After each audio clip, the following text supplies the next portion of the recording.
Les aigles se rassemblent. Aujourd'hui, en conduisant près de Jeffersonville, des voitures m'ont fait des appels de phare.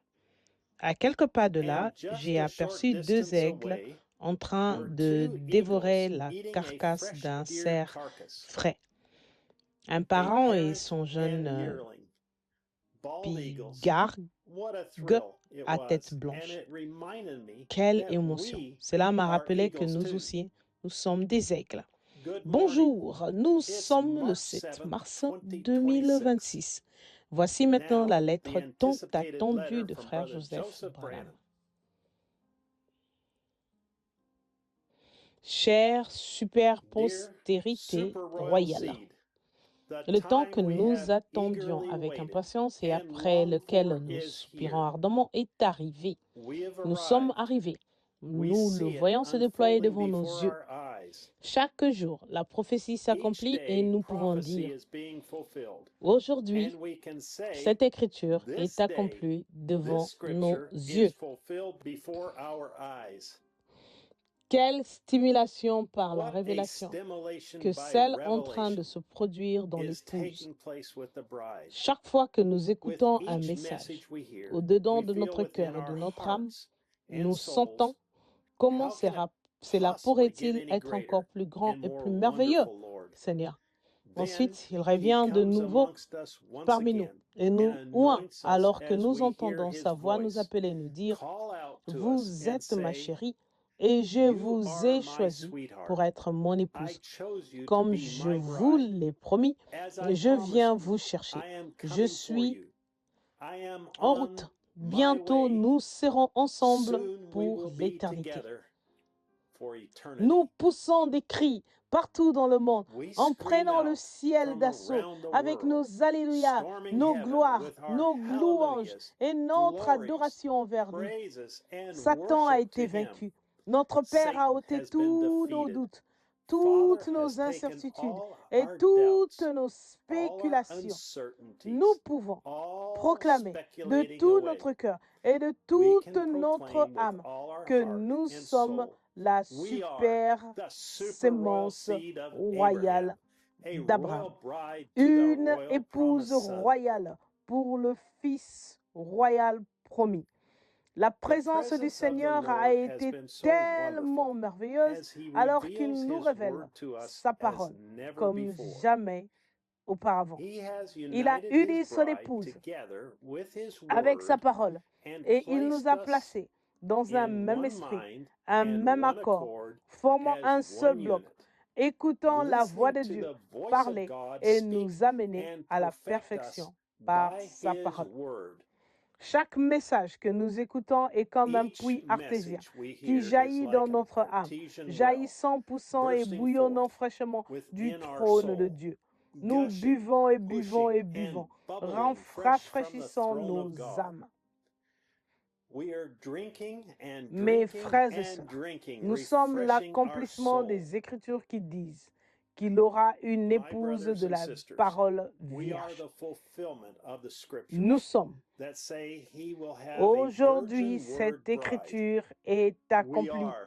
Dieu lui-même a parlé des cieux à son septième ange et lui a dit, comme Jean-Baptiste a été envoyé comme précurseur de la première venue de Christ, ton message sera le précurseur de sa seconde venue dans le monde entier. L'épouse peut dire, aujourd'hui, cette écriture est accomplie. Pouvons-nous saisir que la voix même de Dieu a été prononcée dans notre jour par des lèvres humaines, enregistrées, emmagasinées et préservées, afin qu'il puisse prononcer à chacun de nous, l'ainsi dit le Seigneur.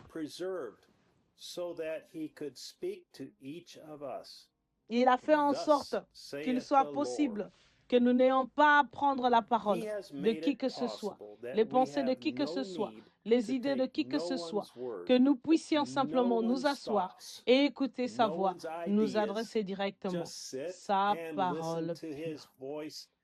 Qu'est-ce qui se passe aujourd'hui? Le même S-O-N, Fils de Dieu,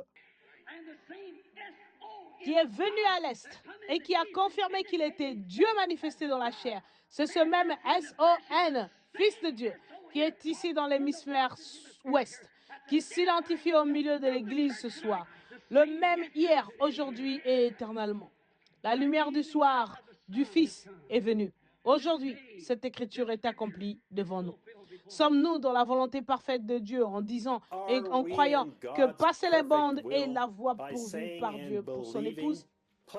Qu'y a-t-il quoi que ce soit qui soit plus important que d'écouter les bandes? C'est toujours en trois, comme je le disais hier soir, que Dieu est représenté. Il y avait les sodomites, les lotistes et les abrahamistes. Le monde est dans la même situation ce soir. C'est exactement là qu'il se situe. Remarquez, celui qui est resté avec Abraham, c'était Dieu lui-même. Les deux autres, c'étaient des anges messagers. Alors, qui nous parle sur les bandes? Permettez-moi de vous demander quelque chose. Regardez le cadre dans lequel se situe ceci.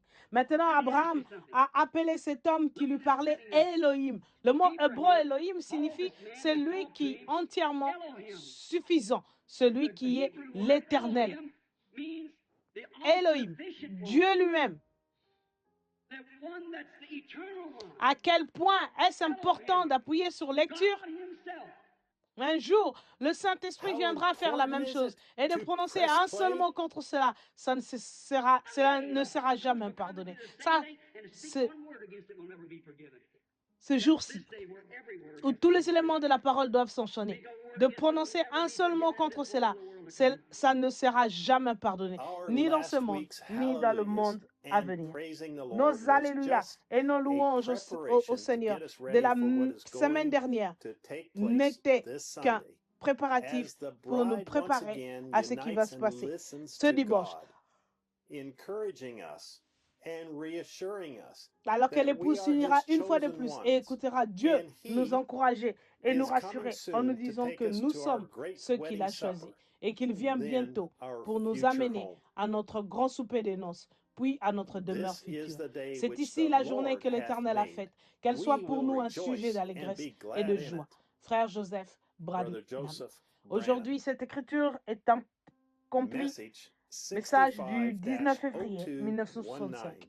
Le passage des Écritures à lire, Saint Jean, le chapitre 16 en entier, Ésaïe, chapitre 61, versets 1 à 2, et Saint Luc, chapitre 4, verset 16.